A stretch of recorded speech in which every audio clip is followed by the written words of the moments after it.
កម្ពុជាយកចិត្តទុកដាក់ខ្ពស់លើសុខទុក្ខយោធិនខ្មែរទាំង18រូបដែលកំពុងស្ថិតក្រោមការឃុំឃ្រងរបស់ថៃ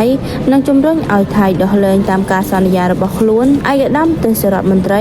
លីថុចអនុប្រធានទី1អាជ្ញាធរមីនកម្ពុជាបានស្នើសុំឲ្យអង្គការកាកបាទក្រហមអន្តរជាតិ ICRC បន្តតាមដានសុខទុក្ខរបស់វីរៈកងទ័ពកម្ពុជាទាំង18រូបនិងជំរុញឲ្យថៃ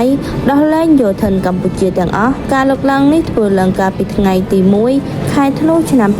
2025អំឡុងពេលនៃជំនួបពិភាក្សាការងាររវាងឯកឧត្តមនិងលោក Gil Carbonier អនុប្រធានអង្គការកាកបាទក្រហមអន្តរជាតិ ICRC ខណៈឯកឧត្តមកំពុងចូលរួមកិច្ចប្រជុំលើកទី22នៃរដ្ឋភាគីអនុសញ្ញាអូតាវ៉ានៅទីក្រុងហ្សឺណែវប្រទេសស្វីសឯកឧត្តមទេសរដ្ឋមន្ត្រីបានថ្លែងអំណរគុណដល់អង្គការកាកបាទក្រហមអន្តរជាតិដែលបានផ្ដល់កិច្ចសហការនិងគាំទ្រដល់កម្ពុជា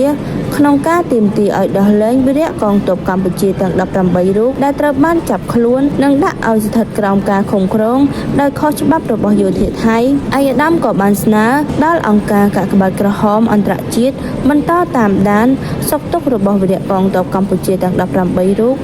និងជំរុញឲ្យថៃដោះលែងយោធិនកម្ពុជាទាំងអស់ឲ្យបានឆាប់រហ័សជាទីបំផុតដើម្បីពួកគាត់អាចត្រឡប់មកជួបជុំក្រុមគ្រួសារវិញប្រកបដោយសុខសុវត្ថិភាពជាការឆ្លើយតបលោក Gil Carbonier បានលើកឡើងថាអង្គភាពកាកបាទក្រហមអន្តរជាតិនឹងបន្តតាមដានសុខទុក្ខរបស់វីរៈកងទ័ពកម្ពុជានិងសន្យាធ្វើការជាបន្តចំពោះបញ្ហានេះជាមួយគ្រប់ភាគីពាក់ព័ន្ធសូមបញ្ជាក់នៅថ្ងៃទី2ខែធ្នូឆ្នាំ2025នេះជាថ្ងៃទី126ហើយដែលវីរៈកងទ័ពកម្ពុជាចំនួន18រូបត្រូវបានចាប់ខ្លួននិងដាក់ឲ្យស្ថិតក្រោមការឃុំឃ្រងរបស់យោធាថៃ